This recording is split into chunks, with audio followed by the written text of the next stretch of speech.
बात नहीं, शांत हो जाओ। क्या पढ़े थे? माइक कौन है भाई, देखो।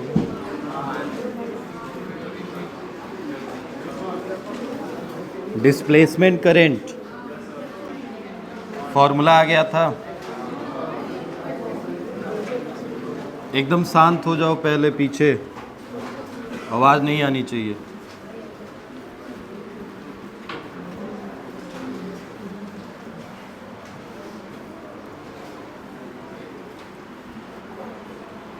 चलिए, क्वेश्चन करा रहे थे डिस्प्लेसमेंट करंट पे।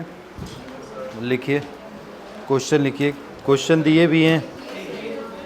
अच्छा, दिए हैं, ठीक है, बताइए।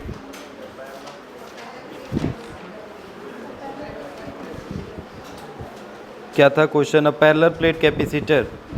ठीक है, देखो ध्यान से। A parallel plate capacitor has a circular plates each of a radius 5 centimetre. Radius दिया है 5 सेंटीमीटर का। पहले तो इसको चेंज कर लो 10⁻⁻² लिख के मीटर में, तो सेंटीमीटर से मीटर में आ गया। ठीक है, फिर हमसे बोला है कि it is being charge so that electric field in the gap between its plates rise is constant eight the rate of 10⁻12 volt पर मीटर। बस वोल्ट पर मीटर लिखे हो। वोल्ट देखो क्वेश्चन में उसने लिखा नहीं है, इसीलिए मैंने वोल्ट पर मीटर बोला है, बट ध्यान से देखो क्या लिखा है। इट इज़ बीइंग चार्ज, ये चार्ज हो रहा है, so that electric field in the gap between its plate rise eight the rate. तो रेट के हिसाब से हो रहा है, तो वोल्ट पर मीटर पर सेकेंड होगा।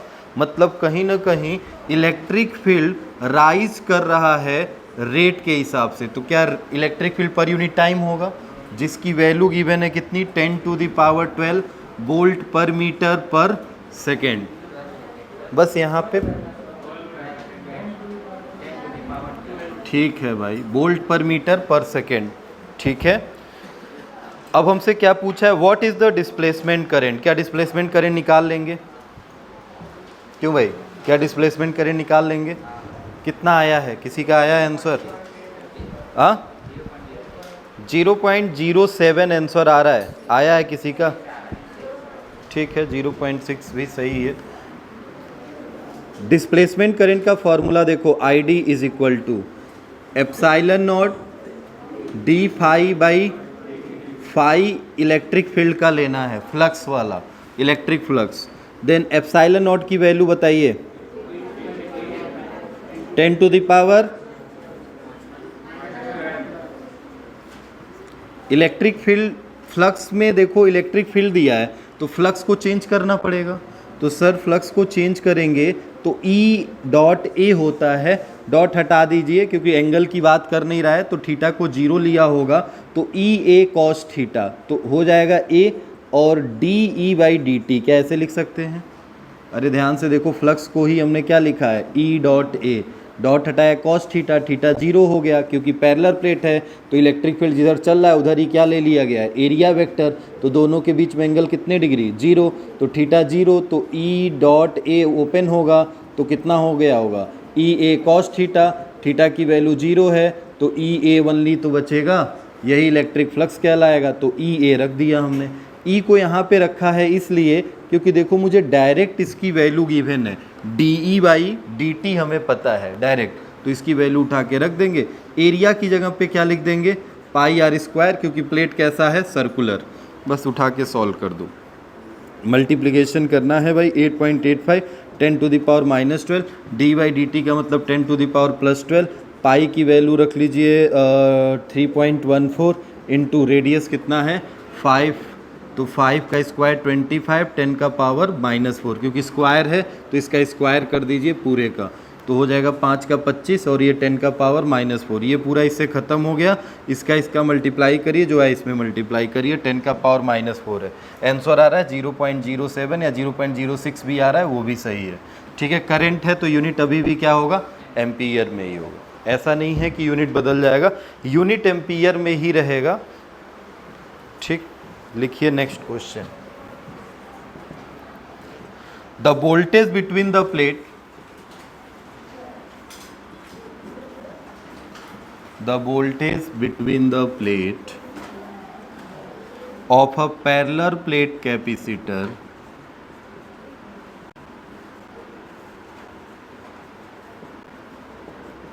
of a parallel plate capacitor of capacitance 1.0 microfarad is changing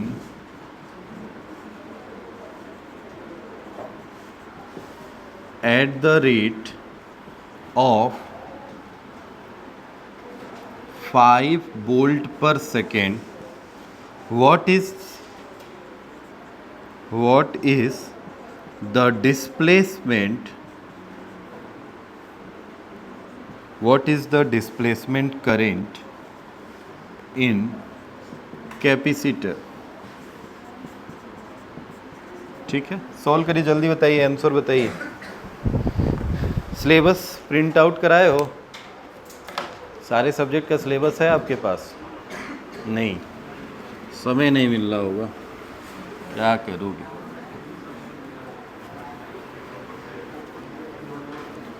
सब प्रिंट हो जाएगा उसको छोड़ के। हाँ, पीडीएफ डाउनलोड है, कितनी बार खोले हो? सिलेबस में है टॉपिक जो पढ़ रहे हो, ये सिलेबस में है आपके? हमें नहीं पता है, मैं इसलिए पूछ रहा हूँ। डिस्प्लेसमेंट करंट एक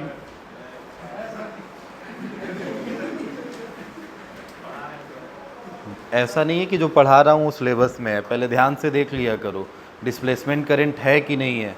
हर साल डिलीट रहता है डिस्प्लेसमेंट करंट,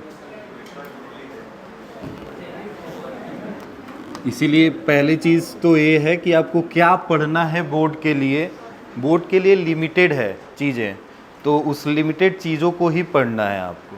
आपको पता ही नहीं है, सिलेबस है ही नहीं आपके पास। मैं तो पढ़ा रहा हूँ, ठीक है, आपको ये ऐसा नहीं कि केवल बोर्ड में आता है।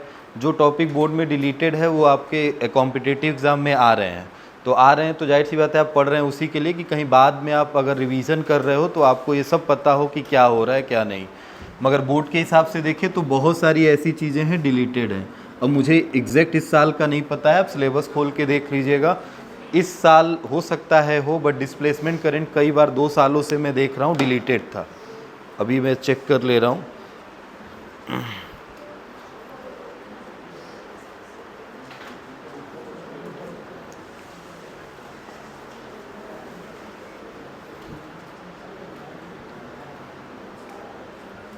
पढ़ोगे नहीं तो यही सब होगा ना, पता ही नहीं है कि कैसे पढ़ना है। क्वेश्चन सॉल्व करते रहिए आप, मैं बता रहा हूँ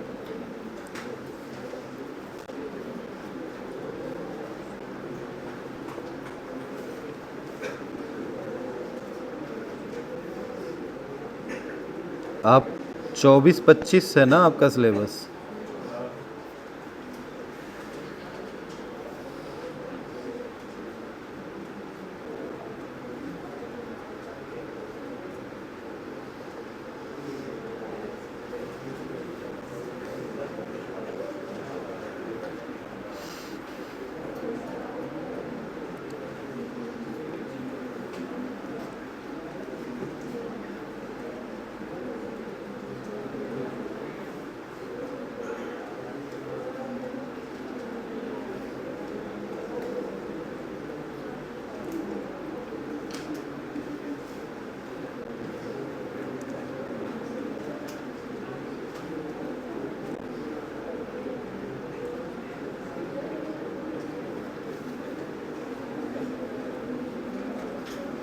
है।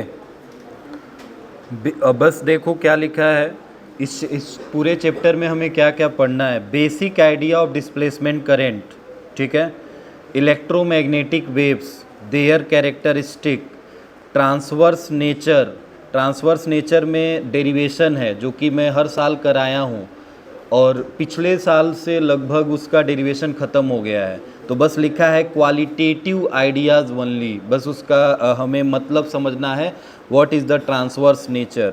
फिर लिखा है इलेक्ट्रोमैग्नेटिक स्पेक्ट्रम, स्पेक्ट्रम मैंने बताया था जैसे रेडियो वेव, माइक्रोवेव, इंफ्रारेड्स, इन सारे चीज़ों का हमें पढ़ना है। Elementary facts about their uses, मतलब इनके यूजेस क्या हैं, जो वेव्स हैं इनके वेवलेंथ क्या है, फ्रीक्वेंसी क्या है, बस यही सिलेबस है इस पूरे चैप्टर में।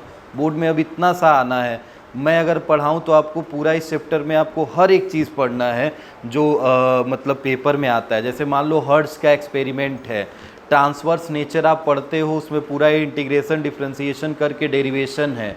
बट ठीक है, आपका क्वालिटेटिव है तो उसमें फार्मूला कुछ नहीं बनता है, बस हमें डेरिवेशन करना होता है तो किया जाएगा जो इम्पोर्टेंट है। मगर आप सिलेबस के अकॉर्डिंग पढ़ोगे तो आपके लिए बेनिफिट ये होगा, गिने चुने टॉपिक्स पढ़ने रहेंगे, बस आपके नोटबुक में रहे ये बात ठीक है, मगर पढ़ना 3 ही 4 वो है टॉपिक जो मेन है। डिस्प्लेसमेंट करंट खत्म हो गया, उसमें भी देखो उसने केवल बोला बेसिक आइडिया ऑफ डिस्प्लेसमेंट।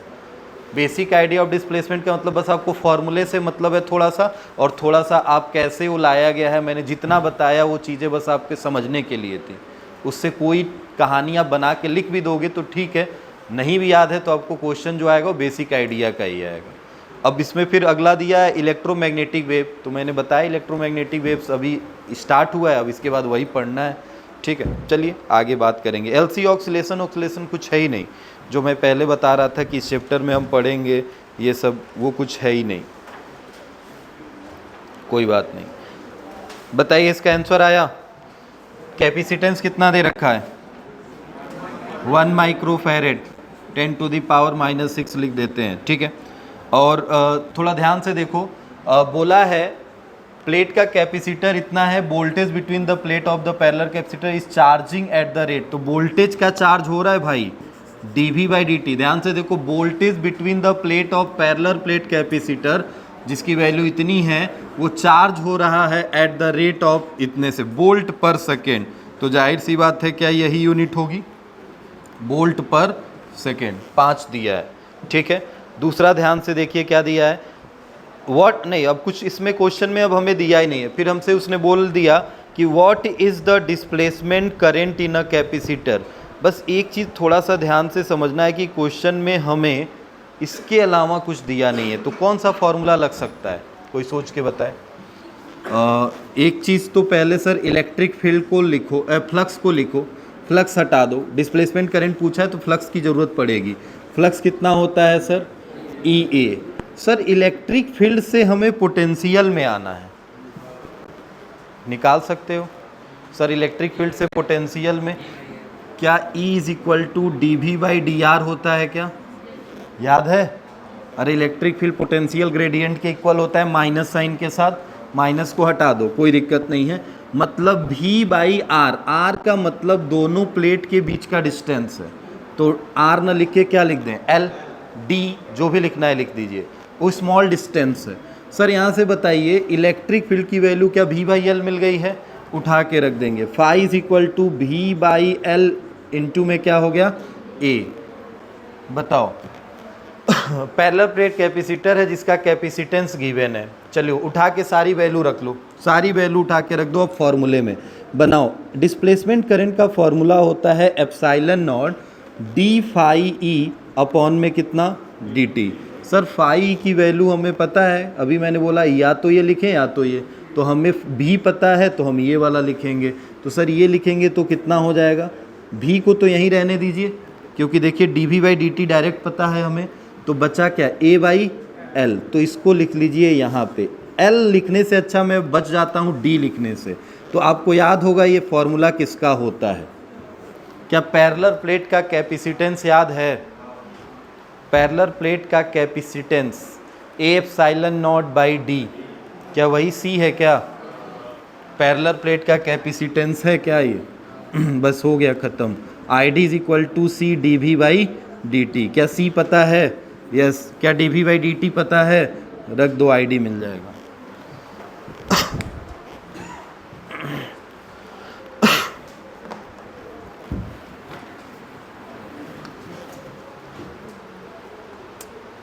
क्या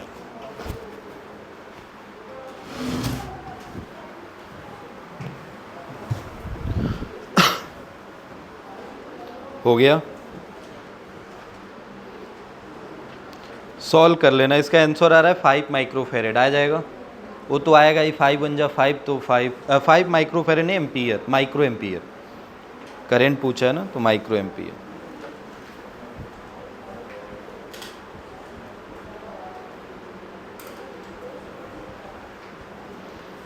हो गया?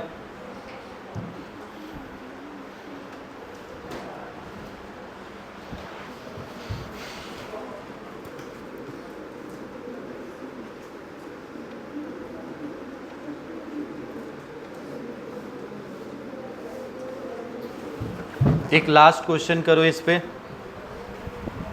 ये भी अच्छा क्वेश्चन है, बताइएगा इसका answer. A parallel plate capacitor of area 50 centimetre square and a plate separation 3 mm is charged initially to 80 microcoulomb 80 है, due to radioactive source nearby, due to radioactive source nearby, ठीक है। द मीडियम बिटवीन द, बात नहीं भाई,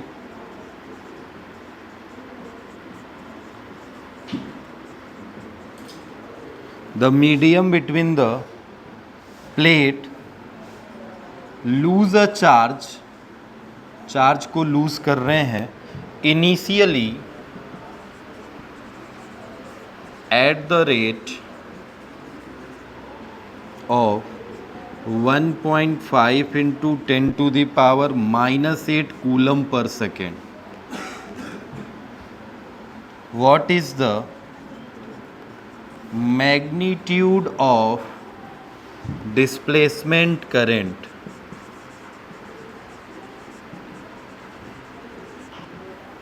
ठीक है, What is the magnitude of displacement current? इसका answer आया? आया भाई, 1 into 10 to the power -6 into में 5, यही तो करना है। 5 10 to the power -6 या 5 माइक्रो एम्पियर। बताइए इसका आंसर बताइए। थोड़ा सा हर क्वेश्चन में अलग अलग चीज़ें यूज कर रहे हो, इसमें भी थोड़ी सी कहानी। अब चार्ज का रेट दे दिया है, चार्ज का रेट दिया, इसमें देखा आपने पोटेंशियल का रेट था, उससे पहले हमने रेट दिया था इलेक्ट्रिक फील्ड का, फिर पोटेंशियल, अब इसमें चार्ज का रेट दिया है। तो कहीं ना कहीं फिर अब पोटेंशियल, इलेक्ट्रिक फील्ड, चार्ज से रिलेट करना है। जल्दी बताओ। ये रेडियो एक्टिव एलिमेंट देख के आपको डरना नहीं है, बस सिंपल सा समझना है कि इससे कैपेसिटर चार्ज हो रहा है, वो सोर्स है बस एक। ये मत सोचो कि रेडियो एक्टिव दे दिया तो सर क्या होगा अब।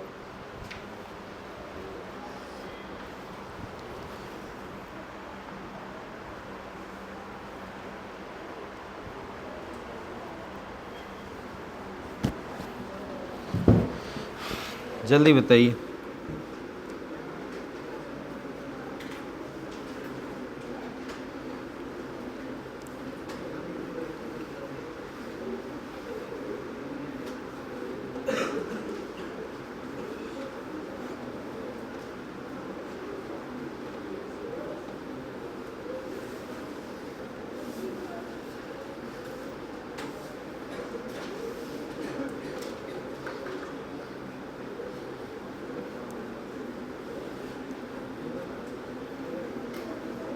आया किसी का?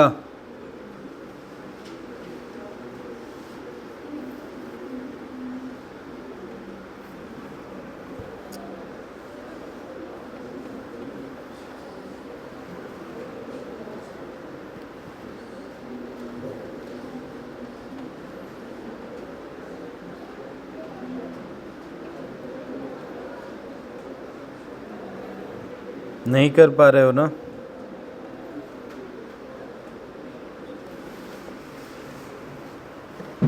रिलेशन बनाना बहुत ज़रूरी है। देखो अब थोड़ा सा दिमाग लगाएंगे, सुनिए। एक पैरेलल प्लेट कैपेसिटर जिसका एरिया डायरेक्ट दे रखा है, चलो लिख देते हैं 50 सेंटीमीटर स्क्वायर है, तो मीटर में लिख लीजिए सर 50 इंटू 10⁻⁻⁴ सेंटीमीटर स्क्वायर है ना, तो 2 बार सेंटीमीटर मीटर में जाएगा तो 10⁻⁻⁴। प्लेट सेपरेशन सर 3 mm है, मतलब ये d की वैल्यू गिवन है सर, दो प्लेट के बीच का डिस्टेंस d l यही सब लेते हो, 3 mm है, तो 10⁻⁻ कितना होगा, मीटर में जाना है तो क्या -3 हो जाएगा, 10⁻⁻³ मीटर, सेंटीमीटर में नहीं मीटर में जाना है। It charge initially to 80 microcoulomb, मतलब सर इस पे चार्ज है, ध्यान से देखो, चार्ज इनिशियली 80 माइक्रोकूलम, ये कैपेसिटेंस मत समझ लेना, ये चार्ज है। Due to radioactive source nearby the medium between the plate lose a charge initially at the rate of this, मतलब सर क्यू दिया है 80 माइक्रोकूलम का, ठीक है, माइक्रोकूलम को भी कूलम में लिख लो 10⁻⁻⁶। और ये सर क्या है, तो लूज कर रहा है चार्ज एक रेट से, मतलब समय के साथ चार्ज में चेंज आ रहा है, मतलब सर क्या dQ/dt दे रखा है, क्या कितना दे रखा है 1.5 इंटू 10⁻⁻⁸ कूलम पर सेकेंड। हमसे पूछा है what is the magnitude of displacement current, बताइए। अब थोड़ा ध्यान से देखिए, फॉर्मूला वही लगेगा डिस्प्लेसमेंट करेंट का, सर क्या होता है E epsilon not dEA/dt, direct लिखता हूँ मैं dE/dt, यही होता है। एक काम करिए सर, A को बाहर हटा लीजिए, dE/dt रहने दीजिए, थोड़ा इससे कुछ बनाते हैं, A को बाहर लिख लिया, यहाँ लिख लिया, ठीक है, बाकी तो फ्लक्स की जगह ये, और इसमें से A को यहाँ। अब बताइए न इसमें E पता है, E तो पता है नहीं, तो हमें E को भी हटाना पड़ेगा, तो सर A एप्सिलॉन नॉट, और पैरेलल प्लेट कैपेसिटर का इलेक्ट्रिक फील्ड बताएंगे भाई साहब कितना होता है, अंदर inside parallel plate sigma upon epsilon not होता है, क्या सिग्मा अपॉन एप्सिलॉन नॉट होता है। मेरे दिमाग में ये इसलिए आया ना, अब इलेक्ट्रिक फील्ड तो अभी सर इससे पहले आपने रखा क्या था, इससे पहले तो एप्सिलॉन नॉट A/d रखा था, यहाँ पे आपने ये क्यों रख दिया, क्योंकि भाई वहाँ पे मुझे एप्सिलॉन नॉट A/d रखना पड़ा, क्योंकि क्वेश्चन में वो ऐसी चीज़ें दी थी। यहाँ पे मुझे साफ दिखाई दिया क्यू दिया है, और क्यू तभी आएगा जब सिग्मा आएगा, क्योंकि सिग्मा क्या होता है, चार्ज पर यूनिट एरिया। काम बन जाएगा हमारा, समझ रहे हो इतनी बात। तो क्या होगा सर A एप्सिलॉन नॉट, ध्यान से देखिए E एप्सिलॉन नॉट नीचे आ जाएगा, और सिग्मा की जगह पे क्या रखेंगे Q/A, तो क्या ऐसे, पहले चलो इसको छोटे छोटे पार्ट में पहले तोड़ो, d/dt, सर एप्सिलॉन नॉट नीचे आ गया, लिख लीजिए इसको बाहर, यहाँ पे क्या बचा ओनली सिग्मा, और सिग्मा की जगह पे क्या लिखेंगे Q/A, तो A को भी लिख लीजिए यहाँ। बताइए क्या A से A कट गया, एप्सिलॉन नॉट से एप्सिलॉन नॉट कट गया, then ID is equal to कितना आया dQ/dt आया, क्या समझ रहे हो, dQ/dt। अब थोड़ा ध्यान से देखो सर, यहाँ पे उसने क्वेश्चन में dQ/dt दे रखा है, dQ/dt दे रखा है, यही है कूलम पर सेकेंड, तो कूलम पर सेकेंड से आंसर तो बनेगा नहीं, क्योंकि हमें तो करंट चाहिए। अरे हमें नहीं कूलम पर सेकेंड से बन सकता है, क्योंकि कूलम पर सेकेंड ही तो एम्पियर कहलाता है, अरे कूलम पर सेकेंड को ही तो एम्पियर कहते हैं। तो dQ/dt जो रेट आ रहा है, क्या यही आंसर हो जाएगा भाई, कुछ करने की ज़रूरत है, इससे कोई मतलब है, कितना पहले चार्ज था उससे हमें लेना देना पड़ रहा है कुछ नहीं, जितना चार्ज का रेट लूज कर रहा है वही डिस्प्लेसमेंट करंट है। भाई साहब करंट का मतलब ही होता है rate of flow of charge, तो जितने हिसाब से फ्लो करेगा वही उसका करंट होगा, और वो हम अब इतना करने की ज़रूरत थी ही नहीं। पता है मैंने आपको प्रिंसिपल ऑफ कॉन्टिन्यूटी बताया है, ID ही किसके इक्वल होता है, IC अगर दे दिया है dq/dt तो बिना चेक किए लिख सकते थे dq/dt ही कहलाएगा करंट, क्योंकि यही इसके इक्वल है। ठीक है, अब नोट कर लो, कर तो दिए हैं तो आंसर तो अब वही लिखा जाएगा, क्योंकि इसमें पूरा आप सॉल्व करके दिखा रहे हैं। ऑब्जेक्टिव क्वेश्चन होता तो आप दिमाग यहाँ से लगा सकते थे। अब ये मान लो 3 नंबर में आ रहा है तो ऐसे तो लिख नहीं सकते हो डायरेक्ट, लास्ट में चाहे तो और करके लिख दो कि सर डिस्प्लेसमेंट करंट ही ये है कन्वेंशनल, तो कन्वेंशनल की वैल्यू ये होती है, मतलब यही डिस्प्लेसमेंट है। हेडिंग डालिएगा मैक्सवेल इक्वेशंस।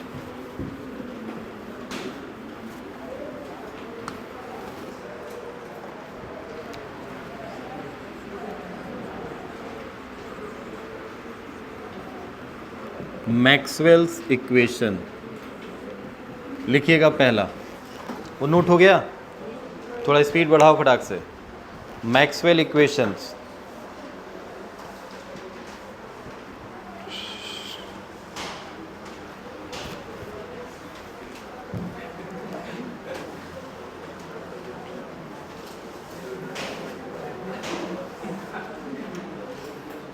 पहला लिखो।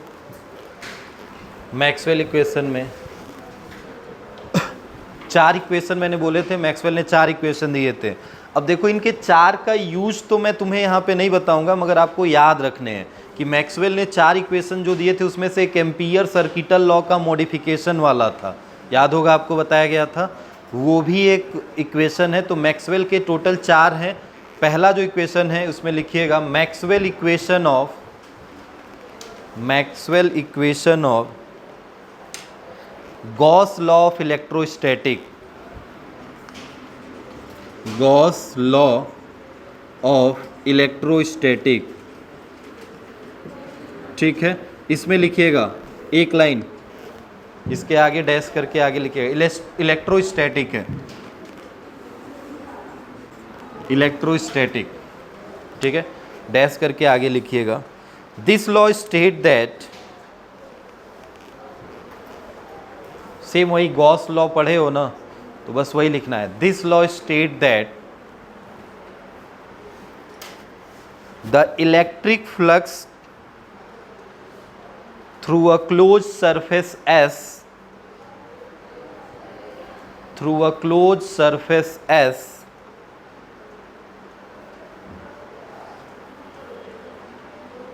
is 1 upon epsilon naught time, is 1 upon epsilon naught times the total charge Q, the total charge Q enclosed in the surface।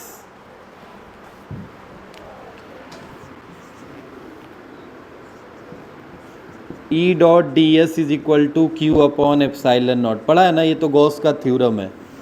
अपने उन्होंने देखो क्या है, ये मैक्सवेल ने इक्वेशन ये 4 दिए हैं ना, बोला कि बस यही 4 इक्वेशन आप यूज करके पूरा मैग्नेटिज्म पढ़ सकते हैं। तो इसमें इन्होंने गॉस के लॉ को, जो इलेक्ट्रोस्टैटिक वाला लॉ है, उसी लॉ को उठाया, जिसमें से पहला लॉ इनका गॉस लॉ ऑफ इलेक्ट्रोस्टैटिक था। ठीक है, तो पहला लॉ यही था। अब ये तुम सोच रहे हो कि ये तो मैक्सवेल नहीं गॉस ने दिया था, ठीक है मैं मान रहा हूँ। अभी तुमने देखा एम्पियर सर्किटल लॉ भी तो एम्पियर नहीं दिया है, नाम किसका पड़ा, मैक्सवेल के इक्वेशन में, क्योंकि उन्होंने उसको मॉडिफाइड किया। तो इन्होंने इस पर कुछ बात बताई कि भाई कॉन्सिक्वेंस है इनका कुछ, इस कॉन्सिक्वेंस के हेल्प से हम इसका यूज कर सकते हैं। गॉस ने बस सिंपली बता दिया ऐसे ऐसे यूज करना है, मगर आगे चल के फर्दर एक्सपेरिमेंट करके इसके कॉन्सिक्वेंस को समझाया था मैक्सवेल ने, इसीलिए अपने इक्वेशंस में इन्होंने पहला इक्वेशन इसी का नाम दिया। सेकेंड इक्वेशन लिखिएगा, अब कॉन्सिक्वेंस लिखने की ज़रूरत नहीं है, आप सेकेंड लिखिएगा Gauss law of magnetism. Second है गॉस लॉ ऑफ मैग्नेटिज्म, ये भी शायद पढ़ चुके होंगे आप।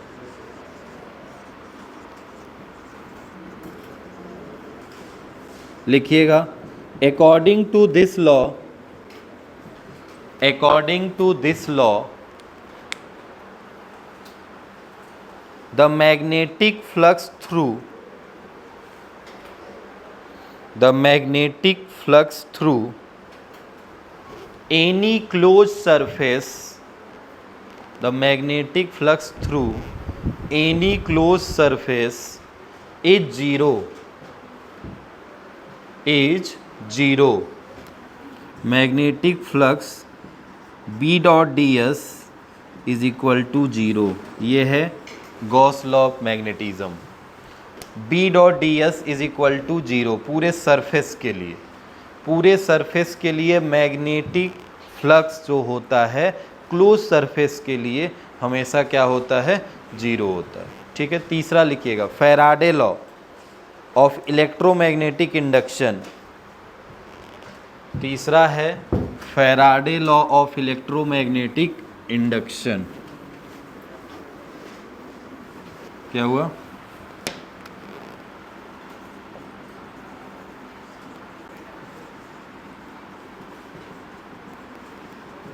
लिखिएगा in this law, Faraday law of electromagnetic induction में टेल दैट, इन काट दीजिए बस, दिस लॉ लिखिएगा। This law tell that changing magnetic field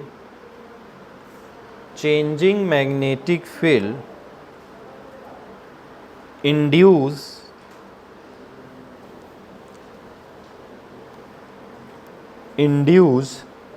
electric field, full stop. Full stop के बाद लिखना according to this law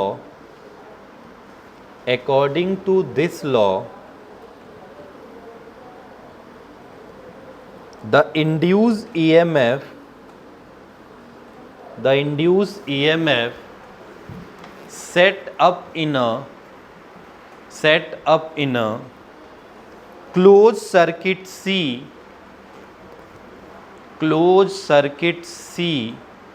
is equal to the rate of change of magnetic flux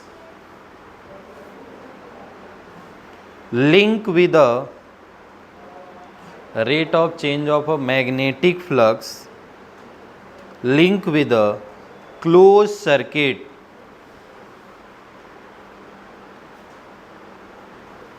ठीक है भाई, तो इसमें आपने क्या लिखा है?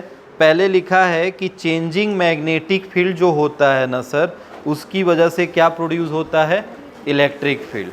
तो हम ऐसे लिखेंगे, बात नहीं, इसमें लिखिएगा E डॉट डी एल किसी सर्किट के लिए होता है d∅v अपॉन dt।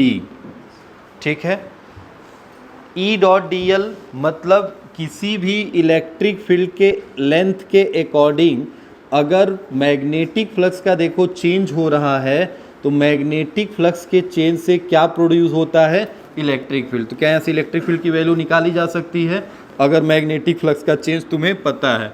इसी को इन्होंने इस तरह से लिख दिया, जबकि फैराडे का लॉ ऐसा नहीं था। आपने पढ़ा था फैराडे का लॉ EMI वाला, क्या -d∅dt था, क्या यही था? माइनस लेंथ के हिसाब से आता था और वहाँ पे फाई जो था मैग्नेटिक फ्लक्स का चेंज था, ये B था, मैग्नेटिक फ्लक्स वाला था। ठीक है, तो ये नहीं लिखना है, इसी चीज़ को इन्होंने ऐसे लिखा। फिर अपने इसमें फिर लिखा है, देखिए अकॉर्डिंग टू दिस लॉ, इस वाली लाइन को पढ़ेंगे तो वहाँ लिखा है जो EMF होता है, इंड्यूस EMF, जो भी EMF है उसमें देखो लिखा है रेट चेंज ऑफ, मैं पढ़ रहा हूँ, according to this law the induce EMF set up in a close circuit C is equal to the rate change of the magnetic flux, rate change of the magnetic flux link with a close circuit. तो इसका मतलब sir क्या होगा, तो induce EMF minus sign Lenz law के हिसाब से rate change, और उस मैग्नेटिक फ्लक्स को पता है कैसे लिखेंगे, एक तो क्लोज ब्रैकेट बना के रेट चेंज उसका लिख रहे हैं तो B डॉट डी एल ये लिखा जाएगा। ये पूरे क्लोज सर्किट के लिए है तो यहाँ पे C लिखते हैं। यही फैराडे का लॉ है ऑफ EMI, इसी को इन्होंने मॉडिफाइड किया और ऐसे लिखा। इनका ये तीसरा इक्वेशन था।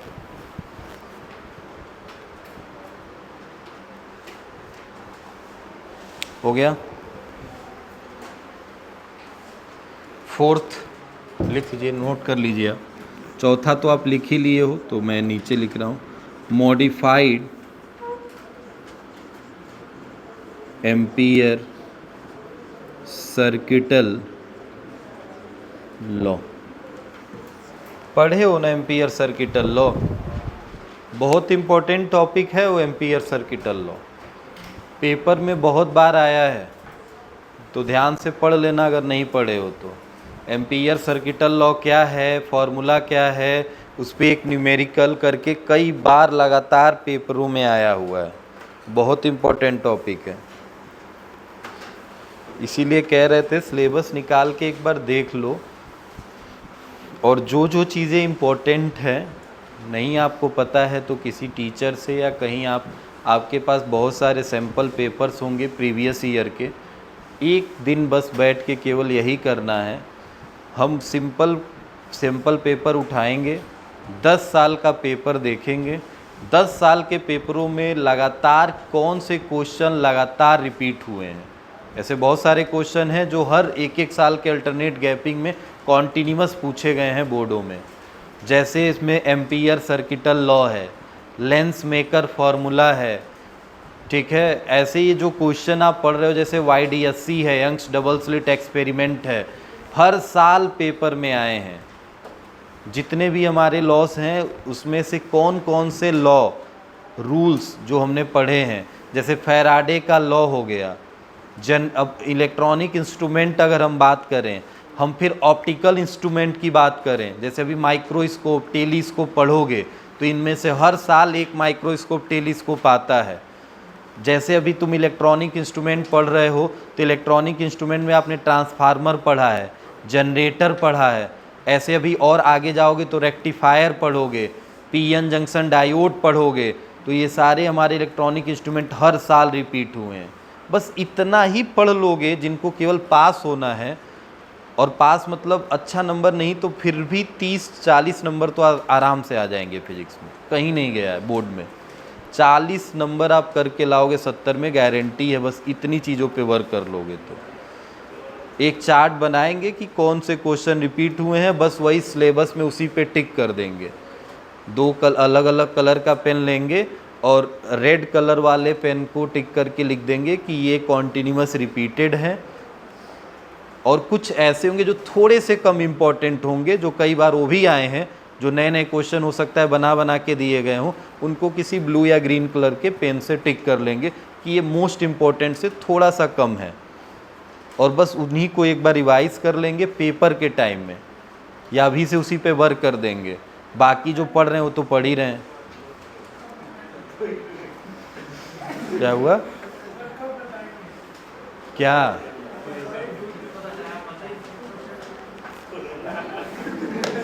पेपर ख़त्म हो जाएगा तो बताएंगे। कब बताएंगे? हम बोल रहे हैं कि तुमको बनाना है, तो ये पूछ रहा है हमसे कब बताएंगे। एकदम मतलब कलम ही नहीं चलाना चाहते हो, कलेक्टर बन गए हो ना। थोड़ा सा भाई चला लो कलम, उसके बाद इधर जितना चला लोगे ना उतना फिर चलाने का मौका नहीं मिलेगा। देखो कितना चला रहे हो, आपकी तरह नहीं चलाए तो समझ रहे हो। एम्पियर सर्किटल लॉ,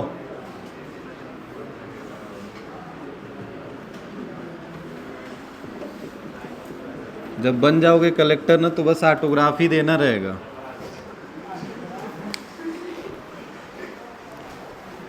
और कहीं गलती से इस प्रोफेशन में आ गए तो अभी तो ठीक है, नहीं हम टेंशन नहीं ले रहे हैं, हम कह रहे हैं इतना आसान नहीं है। अभी तो आप अच्छे हैं, और जैसे जैसे आपका जनरेशन बढ़ रहा है, हमें नहीं लग रहा है कि फिर क्लास में ऐसे बैठा के कोई पढ़ा पाएगा। फिर उसके बाद आपको पता है कैसे क्या करना पड़ेगा आने वाले समय में। जैसे गाय और भैंस को खूंटा में बांध के पगहा लगा के बांधा जाता है ना, वही रस्सी में बांध के फिर बच्चों को पढ़ाना पड़ेगा। और आने वाले समय यही है, क्लास में खूंटा लगा रहेगा, और उसी खूंटा में नाक में देखते हो ना नकेल पड़ता है, तो उसी में कई लोगों के नकेल भी पड़ा रहेगा, कई लोग के। जो ज़्यादा किसको पड़ता है नकेल? जो ज़्यादा भागते नहीं है। एक वर्ड होता है मरखाई, सुने हो ना? तो जो ज़्यादा मरखाई होता है उसी में नकेल पड़ता है। तो वही वाला काम होगा आपके साथ। लिखिए,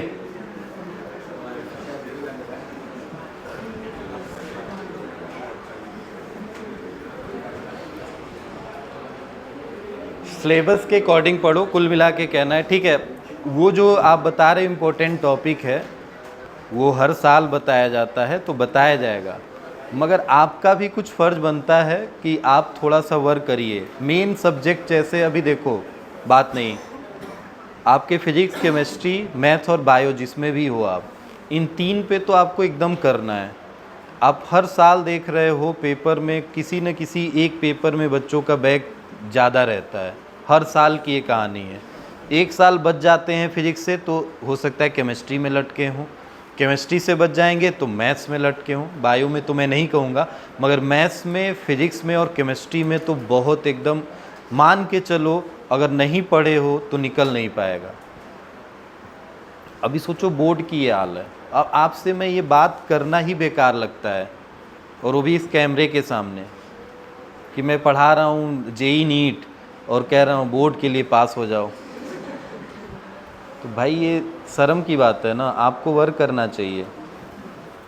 इतना आसान चीज़ें हैं, आप बोर्ड में सीबीएसई इतना आसान बना भी दी है, आपको कुछ करना ही नहीं है। सिंपल सा मैंने जैसे बताया फंडा, एक बार यूज करो। आपके पास सैम्पल पेपर नहीं है, मार्केट में आ गए होंगे, आप डिफरेंट नहीं तो ऑनलाइन कहीं से परचेज कर लो, सस्ते भी मिल जाएंगे।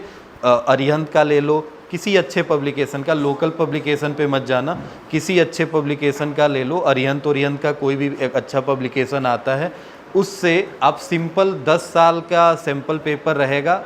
PYQ जो होते हैं 10 साल के नहीं होंगे तो मैंने आपको बताया ही था कहाँ से मिलेगा, वहाँ से प्रिंट करा लो। 10 बात बंद करो भाई, 10 PDF डाउनलोड कर लो, बहुत होगा तो खर्चा आएगा, एक सब्जेक्ट में 100-200 रुपये आएगा, प्रिंट करा लो। अगर प्रिंट करा ले रहे हो तो वहाँ से बैठ के एक दिन, किसी दिन आपको समय जिस दिन मिल रहा है, मैं ये नहीं कह रहा हूँ कि एक दिन तीनों सब्जेक्ट छाट लो, संडे को बैठ जाओ, किसी दिन छुट्टी रह रहा है, पूरा सुबह में बैठो और केवल बस इसी पे वर्क करो, मत पढ़ो उस दिन बस यही टिक कर लो कि भाई मेरा इंपॉर्टेंट ये है, मेरा इंपॉर्टेंट है, सिलेबस पे टिक करते गए, ये हमको ज़रूर पढ़ना, इसको तो छोड़ना ही नहीं है। और उस पर 4-5 बार वर्क कर दो, अभी से वर्क कर दो, देखो 2-3 महीने में कोई भी क्वेश्चन आएगा तो ज़रूर उससे रिलेटेड आएगा। मैं ये नहीं बोल रहा हूँ कि ट्रांसफार्मर आ गया तो लिख के वैसे ही आएगा जो आपने पढ़ा है, मगर उससे मिलता जुलता अगर आप पढ़ें तो कुछ तो लिख के आएंगे पेपर में, और कुछ भी लिख के आएंगे पेपर में तो 1-2 नंबर तो मिल ही जाएगा। अगर 3-4 नंबर का क्वेश्चन है तो 2 नंबर तो दे के ही जाएगा एग्जाम में। अगर ट्रांसफार्मर वर्ड लिख दिया गया है और उस पर एक लाइन आपने लिख दिया ट्रांसफार्मर का, आपको याद है आपने 5 लाइन लिख दिया तो उसी हिसाब से नंबर दिया जाएगा। 1 लाइन लिखे हो तो 1 लाइन के हिसाब से देंगे, 5 लाइन लिखे हो तो 5 लाइन के हिसाब से देंगे। तो पढ़े रहोगे तभी लिख पाओगे। चलिए इसके नीचे लिखिए, हेडिंग डालिए, ये 4 इक्वेशन याद रखिएगा।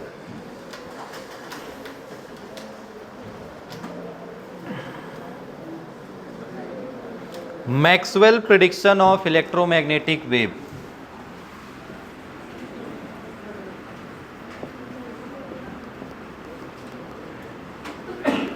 Maxwell prediction of electromagnetic wave लिखिएगा, इसमें थ्योरी है थोड़ा थोड़ा करके, अभी इसी में ट्रांसवर्स नेचर भी आएगा, तो डेरिवेशन बताना नहीं है, लिखवा देंगे। Maxwell prediction of electromagnetic wave, prediction किया था उन्होंने इलेक्ट्रोमैग्नेटिक वेव का।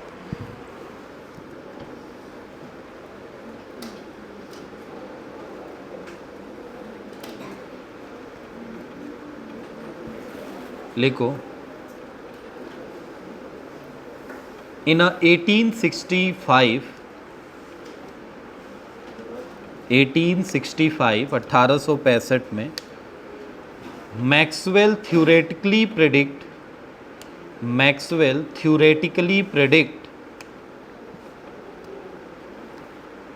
The EMW predict the EMW, ठीक है, फुल स्टॉप देना और नीचे लाइन से लिखना according to Faraday law of electromagnetic induction, according to Faraday law of electromagnetic induction,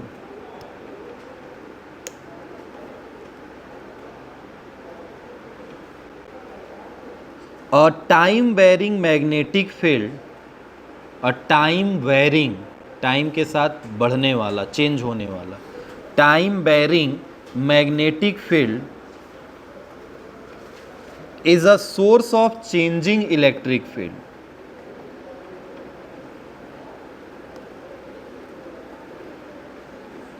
source of changing electric, ये तो तुम्हें पता है ना, फैराडे ने क्या भी बताया था, मैंने स्टार्टिंग से यही बात बोला है कि मैग्नेटिक फील्ड का चेंज ही क्या देता है, इलेक्ट्रिक फील्ड। तो यही चीज़ तो लिखे हो, ये फैराडे ने दिया था। अब इसी पे आर्ग किया था मैक्सवेल ने, इसी पे तो आर्गुमेंट बोला था कि भाई इसी का वाइस वर्सा क्यों नहीं हो सकता, और इन्होंने प्रूव करके दिखाया और वहीं से इलेक्ट्रोमैग्नेटिक वेव जनरेट हो गया, वहीं से उन्होंने इलेक्ट्रोमैग्नेटिक वेव के बारे में एक्सपेरिमेंट किया और फिर इलेक्ट्रोमैग्नेटिक वेव मिला, फिर आगे बहुत सारे एक्सपेरिमेंट हुए। तो आगे नीचे लिखिएगा on the basis of theoretical study, on the basis of theoretical study Maxwell argued that Maxwell argued, ARGUED, argued that Maxwell argued that a time varying electric field, just उसी का वाइस वर्सा है, a time varying electric field is the source of changing magnetic field.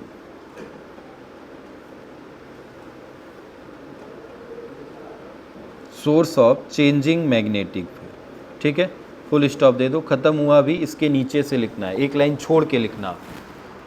ये तो बात इन्होंने theoretically जो experiment किया और इस पे इन्होंने बात बोली। अब बात मुद्दा तो ये आएगा कि सर अभी तक ये एक्सपेरिमेंट जब आपने कराया तो इससे हमें बस डिस्प्लेसमेंट करंट पता चला, ये थोड़े पता चला कि इलेक्ट्रोमैग्नेटिक वेव क्या होता है। तो इलेक्ट्रोमैग्नेटिक वेव आखिर में कहाँ से आया, क्योंकि आपने हेडिंग डलवाया मैक्सवेल प्रेडिक्शन ऑफ EMW। मैंने आपको बोला कि फैराडे ने बोला था भाई कि फ्लक्स के चेंज से क्या बनता है, इलेक्ट्रिक फील्ड। तो E.dl, थोड़ा ध्यान से देखो, क्या यही है क्या formula, d∅dt is E.dl, electric field बनता है। तो इन्होंने बोला कि भाई इसी का उल्टा कर देते हैं, इलेक्ट्रिक फील्ड के चेंज से क्या बनेगा, इलेक्ट्रिक फील्ड के चेंज से क्या बनेगा, मैग्नेटिक फील्ड बनेगा B.dl। तो इन्होंने ये उल्टा बना दिया। तो इससे हमें क्या पता चला, डिस्प्लेसमेंट करंट के बारे में पता चला। तो सर यहाँ से मैक्सवेल ने कैसे फिर EMW को प्रेडिक्ट किया, तो अब वो बात नीचे लिखिएगा, इसके नीचे जो एक लाइन बोले हैं छोड़ के वहाँ से लिखिएगा। This mean that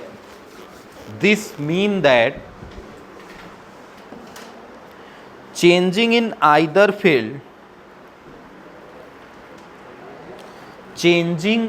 either field, either मतलब इलेक्ट्रिक एंड मैग्नेटिक, ब्रैकेट में लिख लो electric oblique magnetic, change in either field, bracket में electric oblique magnetic, bracket close, produce the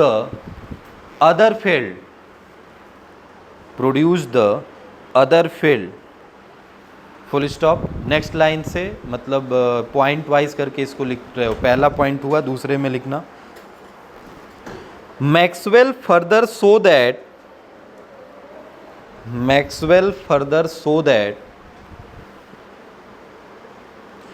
these variation in a electric field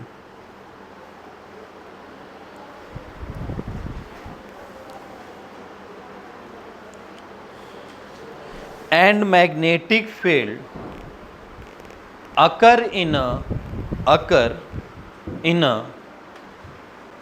mutually perpendicular to each other,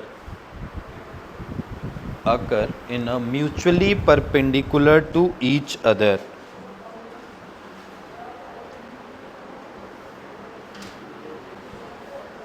ठीक है, full stop देना। Next point से,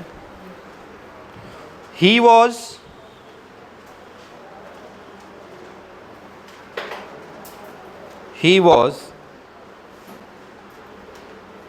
led to the idea, LED led लगाया उन्होंने idea, फिर he led to the idea, he was the led to the idea that a wave of electric and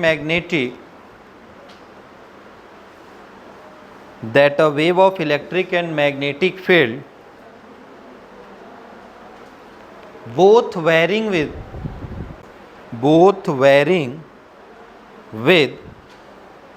space and time,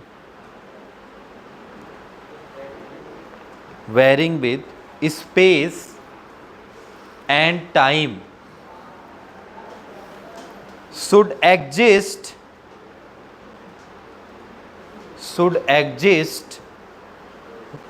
one providing the source of the other। समझा रहे हैं, अभी लिख लो,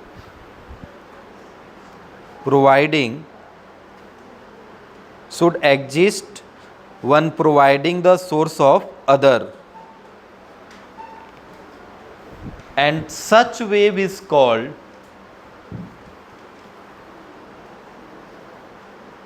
electromagnetic wave. ठीक है, अब सुनो, थोड़ा ध्यान से सुनो। अगर आपसे कोई पूछता है कि इलेक्ट्रोमैग्नेटिक वेव क्या है, बात सुनना, इलेक्ट्रोमैग्नेटिक वेव क्या है, तो देखो यहाँ पे जो चीज़ लिखी है उसको समराइज कर रहा हूँ, सुनिएगा भाई, बात नहीं। फैराडे के हिसाब से मैग्नेटिक फ्लक्स के चेंज से इलेक्ट्रिक फील्ड आया, तो इन्होंने बोला कि इसका वाइस वर्सा हम प्रूव कर देते हैं, आप इलेक्ट्रिक फ्लक्स का चेंज करिए तो क्या मिलेगा, मैग्नेटिक फील्ड। मतलब एक फील्ड चेंज होगी तो दूसरा फील्ड अपने आप बन जा रही है, और इन दोनों फील्ड के चेंज से तीसरा फील्ड अपने आप बन गई। देखिए वो यही चीज़ तो लिखा है आपने बोला है मैग्नेटिक फील्ड के चेंज से इलेक्ट्रिक फील्ड बना, इलेक्ट्रिक फील्ड के चेंज से मैग्नेटिक फील्ड बन रहा है, दोनों आपस में वाइस वर्सा है। भाई एक बार बार चेंज होगा तो अपने आप दूसरा कहीं खड़ा होगा, समझ रहे हो। और फिर इन्होंने देखा कि भाई ये दोनों आपस में परपेंडिकुलर हैं। परपेंडिकुलर का मतलब कि अगर एक एक्स एक्सिस में चल रहा है तो दूसरा किस एक्सिस में चल रहा है, वाई एक्सिस में, और इन दोनों के कॉम्बिनेशन से एक तीसरा फील्ड बन जा रहा है। और तीसरा फील्ड मतलब अब यहाँ पे वो जो फील्ड बन रहा है वो कोई ऐसा फील्ड अब इलेक्ट्रिक और मैग्नेटिक फील्ड की तरह नहीं है, वो एज अ सोर्स की तरह ट्रीट कर रहा है, और वहाँ से एक वेव क्रिएट हो जा रही है, वेव क्रिएट हो रही है। बट बस दिमाग में उन्होंने बोला कि ये दोनों हमेशा परपेंडिकुलर हैं, परपेंडिकुलर हैं। तो यहाँ से अब दिमाग हम लगाएंगे कि भाई देखो हमारे पास ये एक एक्स एक्सिस है, एक वाई एक्सिस है और ये जेड एक्सिस है, तीन एक्सिस हमने ले लिए। एक एक्सिस में हम वाइब्रेट चेंज करा रहे हैं मैग्नेटिक फील्ड का। सपोज दैट हमने ये बनाया मैग्नेटिक फील्ड, थोड़ा ध्यान से देखना, समझ रहे हो ये कैसे चल रहा है ग्राफ, ये ऐसे आगे पीछे, क्लियर है। पहले आगे निकला है, चेंज हुआ है, फिर पीछे गया, फिर आगे, फिर पीछे, ऐसे, ठीक है। किस एक्सिस में ये आगे बढ़ रहा है, एक्स एक्सिस में आगे बढ़ रहा है, ठीक है। अब बस यहीं से देखो दिमाग में ये बात आ गई। इसी के जस्ट परपेंडिकुलर क्या चल रहा होगा, अगर ये हमने क्या बनाया है मैग्नेटिक फील्ड, तो जाहिर सी बात है इसी के परपेंडिकुलर क्या इलेक्ट्रिक फील्ड चल रहा होगा, समझ रहे हो। इसी के परपेंडिकुलर क्या चल रहा होगा, इलेक्ट्रिक फील्ड। तो जब ये इसके परपेंडिकुलर कैसे, सर ये जेड एक्सिस में चल रहा है, जेड एक्सिस में, तो इसके परपेंडिकुलर या तो एक्स में हो सकता है और या तो वाई में। तो ध्यान से देखो, वाई एक्सिस में अगर मैं ऐसे बना देता हूं,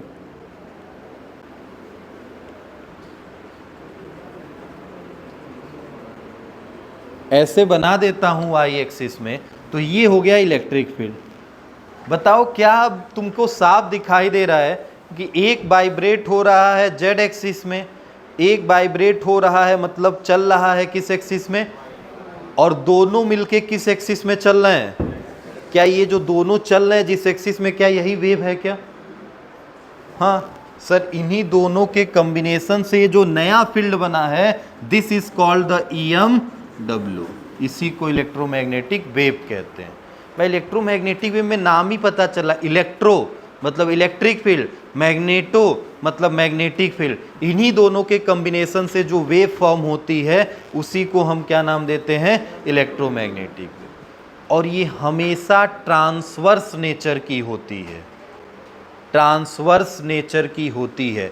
अब तुमने पढ़ा होगा क्लास 11th में ही ट्रांसवर्स नेचर, लॉन्गिट्यूडनल ट्रांसवर्सल आपने वर्ड पढ़ा होगा, उसी में से वर्ड एक आया ट्रांसवर्स नेचर। ठीक है, अभी बात उस पर करेंगे, वो बहुत इंपॉर्टेंट टॉपिक है। ये जब पेपर में आएगा, यही इलेक्ट्रोमैग्नेटिक वेव जो सिलेबस में था ना, electromagnetic wave it's transverse nature, तो इलेक्ट्रोमैग्नेटिक वेव यहाँ तक हो गया है। अब ट्रांसवर्स नेचर की ही बात करेंगे। तो बस अब सुनो थोड़ा ध्यान से, ये इलेक्ट्रिक फील्ड अब बस ऐसे समझो कि अगर एक एक्सिस में चल रहा है, जेड एक्सिस में चल रहा है, तो ये किस एक्सिस में चल रहा है? वाई एक्सिस में। जब ये बाहर है तो ये ऊपर है, दिखाई दे रहा है आपको? जब इस केस में ये बाहर है तो ये कहाँ चल रहा है? ऊपर। फिर जैसे ही ये पीछे गया तो ये तुरंत कहाँ चला गया है? नीचे, कॉन्टिन्यूअस। और ये एक स्टेप जब हुआ है, ये जब एक स्टेप हुआ है आगे से ये पीछे, ये ऊपर से जब नीचे हुआ है, तो क्या वेव एक कदम आगे बढ़ गई है? समझ रहे हो? क्या यही फिनोमिना बार बार हो रहा है और वेव एक एक स्टेप आगे चलती हुई जा रही है? जस्ट ये ऐसे बाहर मतलब एक्स जेड एक्सिस में प्लस में, फिर किस में? माइनस में, प्लस में माइनस में, प्लस में माइनस में। इसी तरह ये वाई एक्सिस में प्लस में माइनस में, प्लस में माइनस में, और साथ में क्या वेव आगे की तरफ प्रोपोगेट कर रही है। समझ रहे हो? तो यहाँ से हम सिंपल सी बात कह सकते हैं, इलेक्ट्रोमैग्नेटिक वेव में इलेक्ट्रिक फील्ड मैग्नेटिक फील्ड आपस में परपेंडिकुलर होते हैं, दिखाई दे रहा है, और उसकी वजह से बना हुआ वेव मतलब इलेक्ट्रोमैग्नेटिक वेव, इसका प्रोपोगेशन, वेव का प्रोपोगेशन इन दोनों के परपेंडिकुलर होता है। हाँ सर, दिखाई दे रहा है, एक एक्स एक्सिस में एक देखो जेड में चल रहा है, एक वाई में, और वेव किस में चल रहा है? एक्स में। तो क्या तीनों आपस में परपेंडिकुलर हो गए? समझो इतनी बात। तीन कौन सा? वेव, इलेक्ट्रिक फील्ड और मैग्नेटिक फील्ड। तो वेव ना बोल के हम वेव का प्रोपोगेशन बोलेंगे, वेव का प्रोपोगेशन। अब ऐसे समझो, मान लो हमने अभी वेव को एक्स एक्सिस में प्रोपोगेट करा दिया है, वेव को वाई एक्सिस में अगर चलना होगा तो इसका मतलब सर इलेक्ट्रिक फील्ड किस एक्सिस में चल रही होगी? जेड में। और मैग्नेटिक फील्ड किस एक्सिस में चल रही होगी? वाई में नहीं, एक्स एक्सिस में चल रही होगी। तभी तो ये दोनों आपस में परपेंडिकुलर हुए, जेड और एक्स। क्या ये आपस में परपेंडिकुलर हुए? तो वेव किधर जाएगा? ऊपर, मतलब क्या वाई एक्सिस में जाएगा। यही नेचर क्या कहलाता है इसका? Transverse nature. जब तीनों आपस में परपेंडिकुलर हो जाते हैं तो इन्हीं को हम क्या कहते हैं? Transverse nature. क्लियर है इतनी बात? कौन तीनों? तो sir electric field, magnetic field and propagation of wave are perpendicular to each other, and this is called the transverse nature of the electromagnetic wave. Clear है? तो ये फिगर उसके नीचे बनाएंगे अब।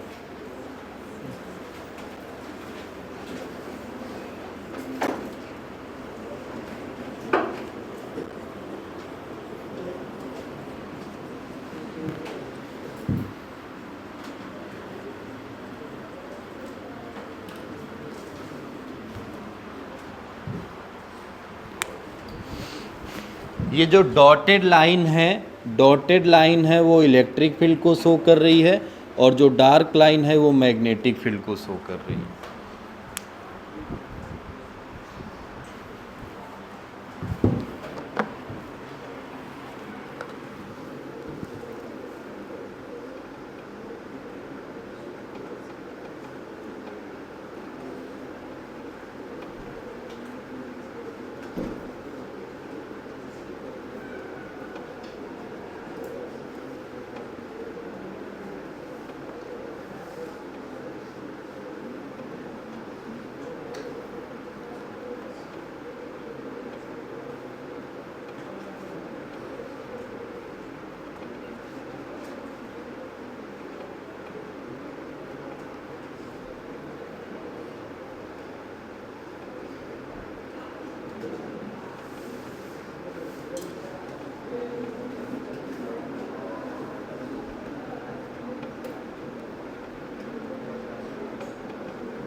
बात नहीं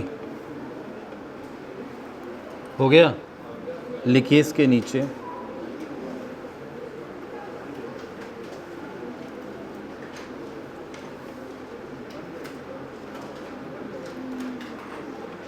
बोलें, इसको लिख इन्वर्टेड कॉमा में लिखिएगा। इलेक्ट्रोमैग्नेटिक वेव का डिफिनीशन आपने ऊपर अभी जो लिखा है वो बस समझा था कि इलेक्ट्रोमैग्नेटिक वेव क्या है, मतलब पॉइंट टू पॉइंट में आपने मतलब हेडिंग डाला है ना, Maxwell prediction of electromagnetic wave. तो मैक्सवेल ने कैसे प्रेडिक्ट किया था इस चीज़ को आपने लिख लिया है, और ये इलेक्ट्रोमैग्नेटिक वेव कैसे फॉर्म हुई है ये बात लिख लिया है। तो अब फाइनली इलेक्ट्रोमैग्नेटिक वेव्स को 2-4 लाइन में ख़त्म करना है हमें कि ये फाइनली क्या होता है, वही लास्ट लिखो, इन्वर्टेड कॉमा में लिखना। An electromagnetic wave is a wave, electromagnetic wave is a wave radiate by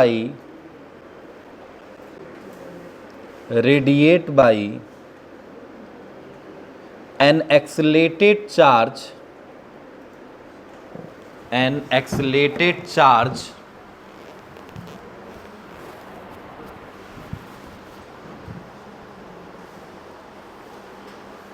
and which propagate through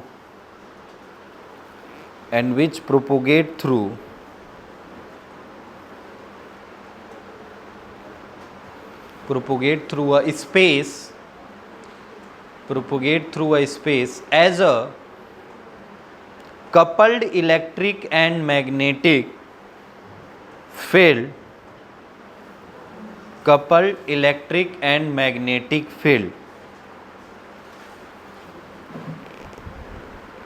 oscillating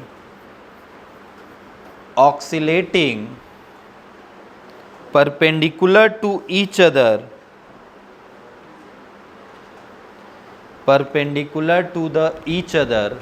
and to the direction of propagation of wave।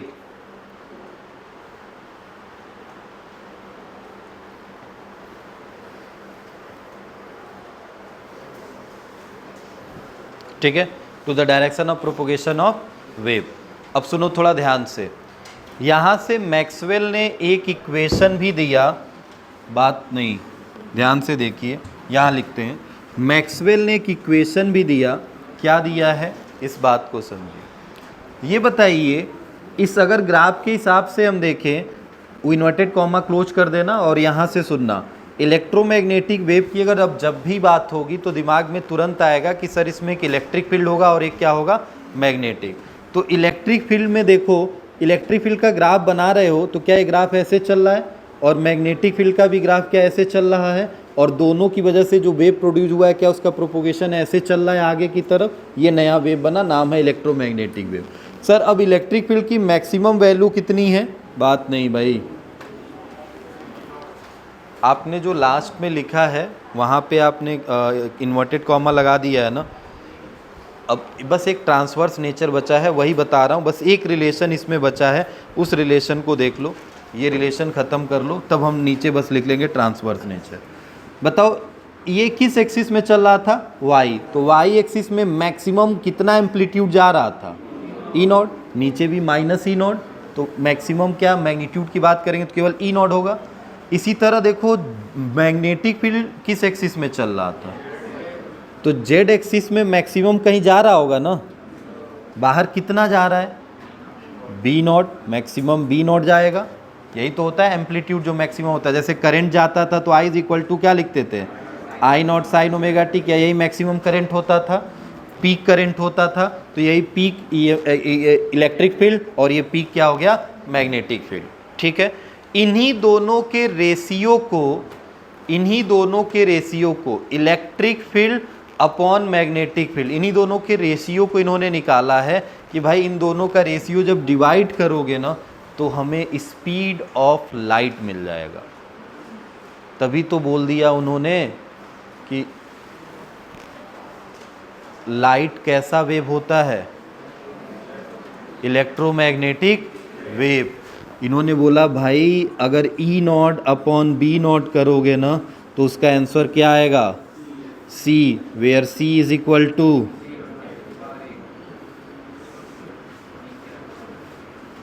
समझ रहे हो इतनी बात, यहीं से दिमाग में आया। और फिर इन्होंने बोला कि light is a electromagnetic wave, तो क्या ये रिलेशन जो मिला है हम एज अ फॉर्मूले की तरह ट्रीट कर सकते हैं। अब कैसे करेंगे अभी क्वेश्चन में बताएंगे। तो अब उसके नीचे लिखो जहाँ पे इन्वर्टेड कॉमा क्लोज है, पॉइंट बना के, बस जल्दी करो ख़त्म हो जाए। Maxwell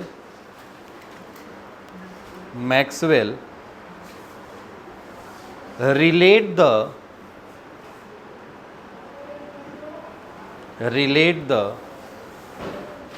peak value of electric and magnetic field, peak value of electric and magnetic field as follows, अब लिख लेना है as follows, E naught upon B naught is equal to C. E naught और बी नॉट याद रखना,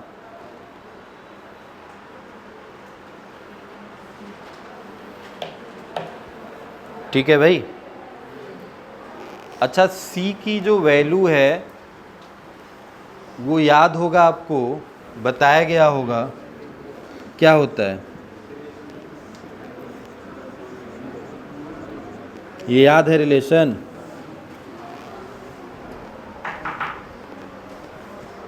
नहीं ना, नहीं याद है, नहीं बताया गया है, कब, किस चैप्टर में बताओ, हमको याद नहीं है, मैं पूछ रहा हूँ बताया गया है कि नहीं। 11 में बताया गया है, C is equal to 1 upon mu not epsilon not. Simple सी एक बात बताओ, म्यू नॉट की वैल्यू पता है, एप्सिलॉन नॉट की वैल्यू पता है, दोनों को मल्टीप्लाई कर दोगे तो अपने आप C आ जाएगा। म्यू नॉट की वैल्यू बताओ, किसको किसको पता है म्यू नॉट क्या होता है, 4 पाई इंटू, ठीक है, और एप्सिलॉन नॉट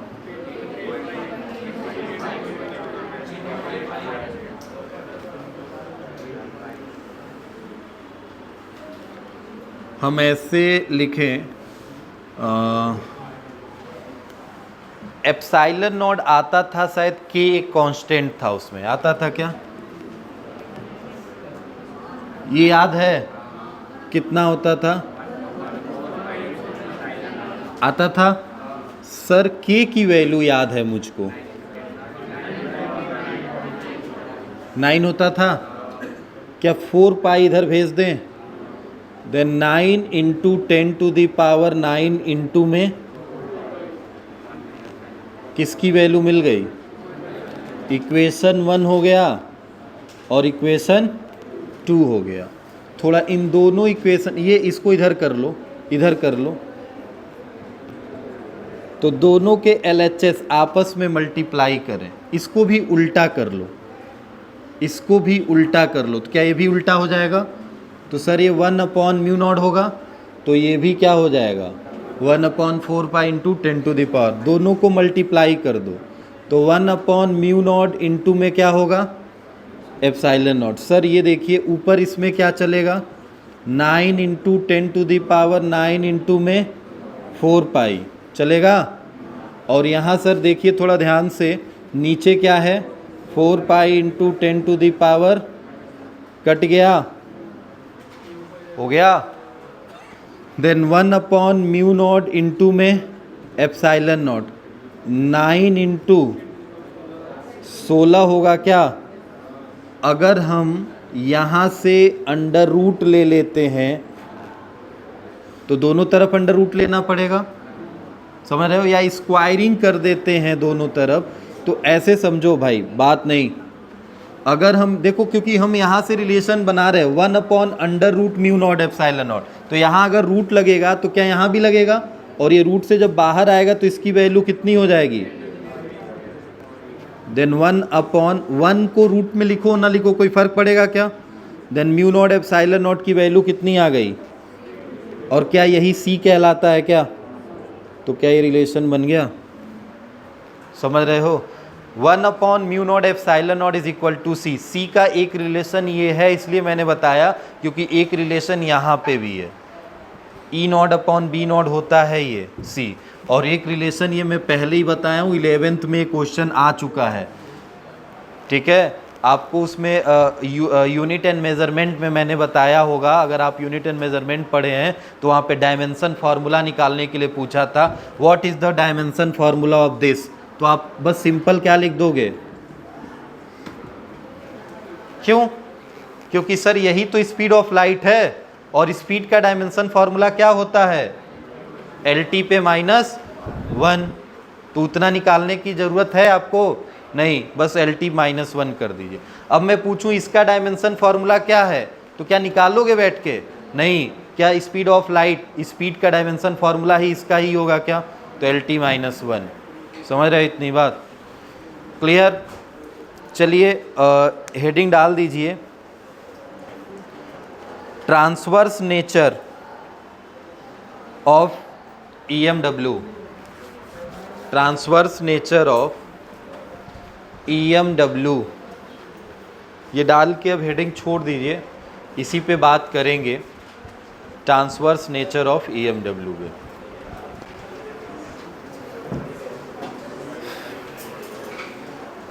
पेपर सुनो, बात एक सुन लो, पेपर जो भी होगा अभी आपका, उसमें अल्टरनेटिंग करंट चैप्टर आएगा। ठीक है, पूरा ये चैप्टर अभी देंगे नहीं, अल्टरनेटिंग करंट चैप्टर आएगा। इस चैप्टर को आगे दिया जाएगा, और सर जहाँ तक पढ़ाए हैं रे ऑप्टिक्स में, उससे भी क्वेश्चन रहेंगे। रिफ्लेक्शन शायद आप लोग पढ़ लिए हैं, रिफ्रैक्शन स्टार्ट हुआ है ना, तो कल कोशिश करेंगे कि मैं न पढ़ा के, मेरा क्लास है तो कोशिश करेंगे कि वही क्लास लें। ठीक है, तो रिफ्रैक्शन में कुछ टॉपिक पढ़ा देंगे, लाइक स्फेरिकल लेंस पढ़ा देंगे, या लेंस मेकर फार्मूला तक पढ़ा देंगे, तो कुछ न्यूमेरिकल्स बन जाएंगे।